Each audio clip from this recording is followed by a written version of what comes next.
When Claire Morton moved into her quiet suburban home, she thought the nights would be peaceful. But the first time her doorbell rang at 3 a.m., she found no one outside, just a shadow lingering at the edge of the porch. Miles away, Jacob Ellis experienced the same ring at the same time, though his house didn't even have a working doorbell. Neither of them realized that once the chime begins, it never stops until it chooses you. It started with a sound so ordinary that, at first, I thought I imagined it. The doorbell, a simple chime breaking the stillness of my house in the middle of the night. At first I ignored it, thinking it must have been in my dreams, something my tired mind invented. But when it rang again, louder, sharper, I sat up straight in bed, my pulse already racing. I glanced at the clock on the nightstand. 3:14 a.m. Nobody should be at my door at this hour. Nobody sane, at least. I stayed perfectly still, straining my ears. The house was silent except for the faint hum of the refrigerator down the hall, and the tick of the old wall clock in the living room. The doorbell didn't ring again, but my chest was tight, my breath shallow, as if my body already knew something was wrong. Finally, I slid out of bed, every floorboard under my feet groaning like it wanted to betray me. I crept toward the front door. The porch light outside had been flickering for weeks, and it chose that moment to give only a weak glow, making the shadows outside look thicker, heavier. I pressed my eye to the peephole, expecting maybe a neighbor, a delivery driver who'd gotten lost, anything that made sense. But what I saw wasn't something I could explain. There was a figure standing completely still on the porch. The silhouette looked human, tall and thin, but it didn't move at all, not even the smallest twitch. It didn't shift weight, didn't scratch its face, didn't even breathe. Just stood there, rigid, as if it had been waiting for me all along. The distorted light made it impossible to see details, just a dark outline with something off about the way it held itself. My throat tightened. I stepped back from the door, silently willing the person to leave. The seconds dragged on like hours. Then the doorbell rang again, only this time the sound was longer, stretched out unnaturally, as if whoever was pressing the button was holding it down far too long. The shrill tone filled the house, bouncing off the walls, until I couldn't take it anymore. I moved toward the kitchen, my legs trembling. I grabbed my phone off the counter, thinking I'd call the police, but when I looked at the screen, I froze. A new message was waiting from a number I didn't recognize. My fingers hesitated before tapping it open, and when I read the words, I felt every drop of blood drain from my face. "I know you're awake." That was all it said. Nothing else. No name, no emoji, nothing. Just those words staring back at me in the dark glow of the screen. My first thought was that the figure outside had sent it, but how would they know I was awake? I hadn't turned on any lights, hadn't made any noise louder than a whisper. Still, the timing was too perfect. It was impossible to believe it was a coincidence. I wanted to throw the phone across the room, but my hands were locked tight around it. Slowly, I forced myself to glance back toward the peephole, even though every part of me screamed not to. The porch was empty now. The figure was gone. At first, I felt a wave of relief, but it was short. Relief gave way to dread, because there was no sound of footsteps leaving, no car door shutting, no fading echo of movement down the street. Whoever or whatever had been there didn't leave, it just vanished. I backed away from the door until my shoulders touched the wall. My phone buzzed again in my hand. I didn't want to look, but I had to. Another message lit up the screen. "You shouldn't look out the peephole." That was a moment my heart nearly stopped. The house around me felt wrong, too quiet, too still. I couldn't bring myself to move, afraid that if I did, I'd hear the doorbell again, closer this time, maybe even inside the house. My mind was screaming for answers, but all I felt was the suffocating certainty that someone or something wasn't outside anymore. It was waiting somewhere near me, in the silence I could no longer trust. I didn't sleep at all after that night. The messages replayed in my head over and over, and every time I closed my eyes, I thought I could hear the faint echo of the doorbell ringing again. When morning finally came, sunlight spilled through the blinds, and for a moment, I almost convinced myself it had all been a nightmare. But the messages on my phone were still there. They weren't a dream. They were proof that someone knew I was awake, and that someone was watching me. I checked the front door first thing. The porch was empty, though the air still felt heavy, as if something had lingered long after it should have gone. I told myself it had to be some prank, maybe some neighborhood kid testing me. Still, curiosity pushed me toward the doorbell camera. If anyone had been there, the recording should have caught them, but when I opened the app, I felt a new kind of fear. The footage was gone. Not damaged, not glitched and gone. The log showed the camera had stopped recording at exactly 3:10 a.m., 4 minutes before the first ring. Everything after that was blank, as if time had simply been cut out. I stared at the empty screen for so long that my eyes hurt, waiting for some kind of explanation, but there was none. The only thing I knew for certain was that I hadn't touched the system, and cameras don't just stop on their own. All day I felt watched. Every time I crossed a window, I caught myself glancing at the corners of the yard. The shadows seemed darker than usual, stretching too far. When night came again, the tension doubled. I kept the television on for comfort, the flashing colors and voices of strangers keeping me from feeling entirely alone. By midnight, I had almost managed to convince myself it was safe. Then the sound returned. The doorbell. It was sharp and deliberate, cutting straight through the sound of the TV. My stomach twisted and I froze in place. It rang once, then silence. I stared at the front door, unable to breathe, waiting for it to happen again. When nothing came, I forced myself up and crept to the peephole. The porch was empty. At first I felt foolish. Maybe I was hearing things. Maybe the sound was stuck in my head from the night before. I backed away, telling myself it was nothing. But then the television flickered. For a moment, the picture warped into static before the screen went completely black. I frowned and picked up the remote, pressing buttons, trying to get the channel back. But it wasn't the remote, and it wasn't the signal, because in the reflection of the blank screen, I saw something behind me, a figure. It stood in the middle of the room, tall and motionless, its shape too clear to be a trick of the light. It had no face, no features, just the outline of a body that didn't belong there. I gasped and spun around, expecting to see it looming over me. But when I turned, the room was empty. Just shadows, just silence. My heart was pounding so violently I thought I might collapse. I stood in the center of the living room for what felt like hours, turning in circles, checking every corner, refusing to blink in case something moved when I wasn't looking. Nothing did. The house remained still, yet deep inside me, I knew I hadn't imagined it. The reflection had been too clear, too solid. Something had been there. I sat back on the couch, clutching my phone like a lifeline. My hands wouldn't stop shaking. I thought about calling anyone, but what would I even say? That a shadow had appeared in my TV. That the doorbell rang without anyone outside. I knew how it would sound. They'd laugh, or worse, they'd worry about me. But then the phone lit up in my hand, a new notification. My body went rigid as I opened it. Another unknown number. Another message. This one said, "Don't turn around again." The words felt like ice carving into my chest.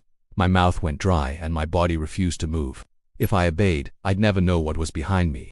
If I didn't, I risked seeing something I wasn't supposed to. For the longest moment of my life, I sat frozen on the couch, too terrified to do anything but stare at those words glowing on the screen. And in that silence, I could have sworn I heard faint breathing behind me. I don't remember falling asleep, but when I opened my eyes, the first rays of sunlight were cutting through the blinds. My phone was still in my hand, the screen dark. The last message burned into my memory, "Don't turn around again." For a moment, I wondered if I had dreamt the whole thing. But the soreness in my body told me I hadn't moved all night, and the sweat-soaked shirt I wore was proof of the fear that had pinned me down until exhaustion won. I stumbled into the bathroom, splashing water onto my face, staring at myself in the mirror. My reflection looked pale, hollow-eyed, like someone who hadn't slept in weeks. I told myself I was unraveling, that stress was playing tricks on me, but a part of me knew better. I hadn't imagined the shadow in the TV. I hadn't imagined the messages. And if I hadn't imagined them, then someone or something was deliberately tormenting me. The day dragged on like a blur. I tried to keep busy, anything to avoid being alone with my thoughts, but every creak in the house made me jump. Every car passing outside made my heart pound. I kept checking the windows, the yard, the front door, but nothing was there. That emptiness was almost worse than if I had seen someone. At least then I could explain it. At least then it would make sense. By nightfall, my nerves were frayed. I turned on every light in the house, as if brightness alone could drive out whatever darkness lingered at the edges. I stayed in the living room again, the television glowing in front of me, though I kept it muted this time. I couldn't bear the thought of not hearing if the doorbell rang. When the sound finally came, it was almost a relief.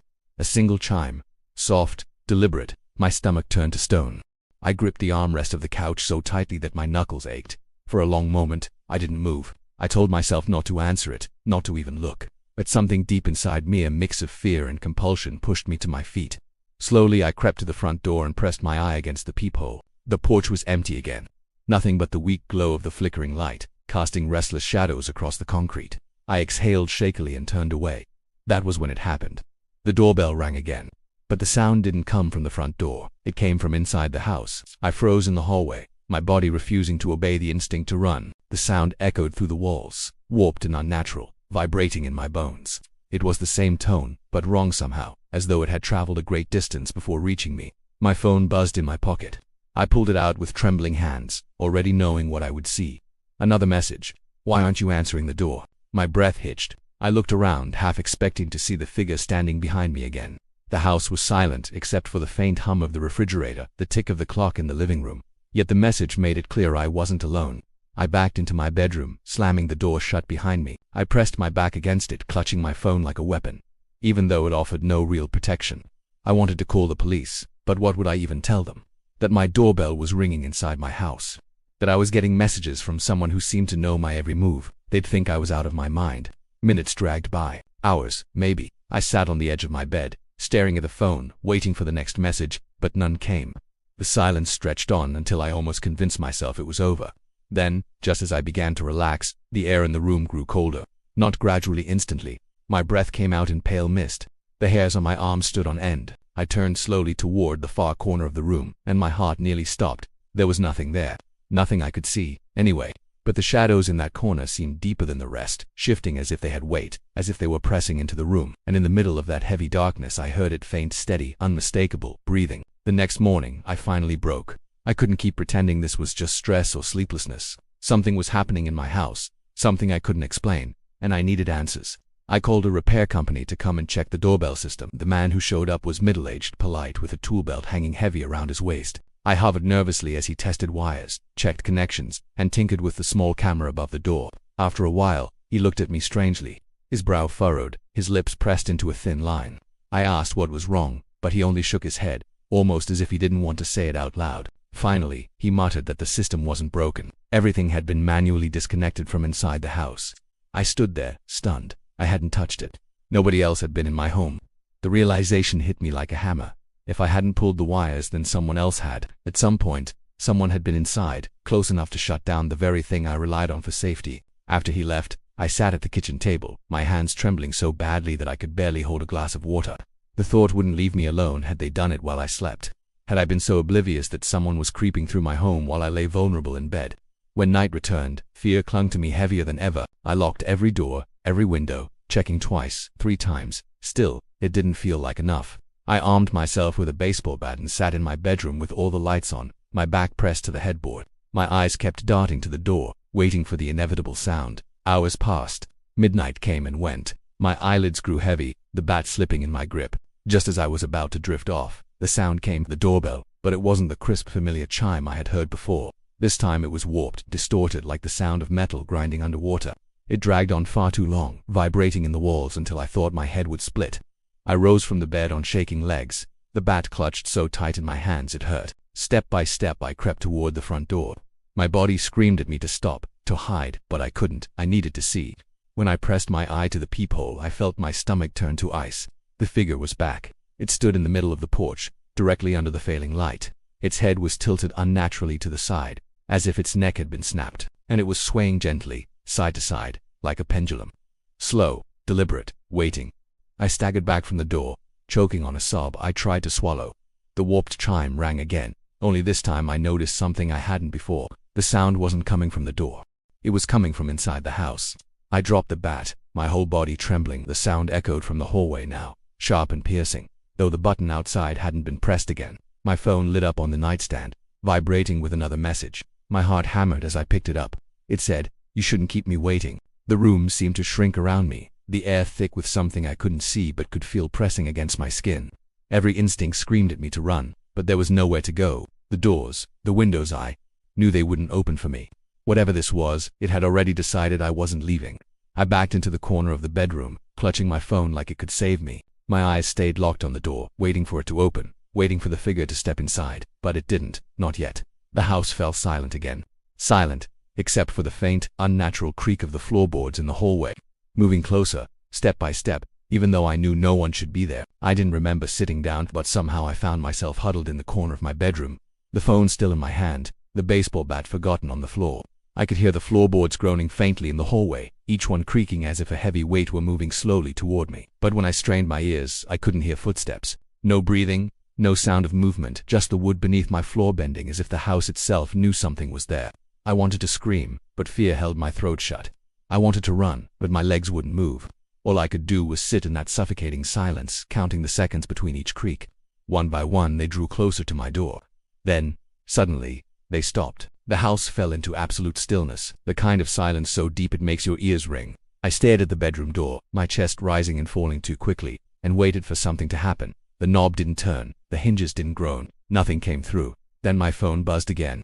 The vibration startled me so violently that I almost dropped it. My fingers shook as I lifted it to my face, the glow burning my eyes in the dark. Another message, same unknown number. Let me in. My heart skipped. The words made my skin crawl because I knew the truth. Whatever this was, it didn't need permission. It wasn't bound by doors or locks or alarms. It was already here. But the way the message was written, it sounded playful, almost mocking, like it wanted me to acknowledge what I already feared. The warped sound of the doorbell rang again, but now it was even closer. It didn't echo from outside, or even from the hallway. This time it came from within the room itself. The walls seemed to vibrate with it, shaking the floor beneath me. I pressed my hands to my ears, but the sound bled through, wrapping around me until I thought my skull would split apart. When it finally stopped, the silence that followed was worse. I lowered my hands slowly, terrified of what I might hear next. My phone lit up once more, and my breath caught when I read the words, "You already did." For a long moment, I didn't understand. The phrase repeated in my head, circling around and around until realization finally hit me. When I had stared through the peephole, when I had opened the door to check the porch, when I had let curiosity pull me toward the noise, I had already let it in. Not physically, not in the way you open a door, but in my thoughts, in my fear. I had invited it without even knowing. The shadows in the corner of the room seemed to deepen, pulsing like they were alive. I couldn't look away. Shapes twisted there, vague outlines shifting against the wall. My pulse hammered so loudly I could barely hear, but underneath it, I could make out the faintest sound. A low rhythmic knocking, like a doorbell stripped down to its bones. Knock, pause, knock. The darkness moved. Slowly, something began to peel itself away from the wall. A figure, tall, faceless, its head still tilted to the side like before. It didn't walk, it simply unfolded from the shadow as though it had been part of the house all along. I pressed myself tighter against the corner, shaking uncontrollably. My phone slipped from my hands and clattered to the floor, the screen cracking, but I couldn't look away from the thing emerging in front of me. It didn't hurry. It didn't need to. The light bulb overhead flickered, then went out completely. The room plunged into darkness, but I could still sense it moving closer. The air grew heavier, colder, pressing against my chest like invisible hands. I gasped, fighting for breath, my nails digging into the wall behind me. Then, just inches away, it stopped. I couldn't see it, but I could feel it hovering, watching, waiting, and then the most horrifying thing of all happened. The doorbell rang again, not outside, not from the hallway, but from inside my head. The sound pulsed through me, rattling my thoughts, drowning everything in that sharp, endless chime. I pressed my hands to my temples, screaming, but it was too late. The bell kept ringing, over and over, until all I could see was darkness. And in that suffocating black, one final message burned across the cracked screen of my phone. "Now it's your turn."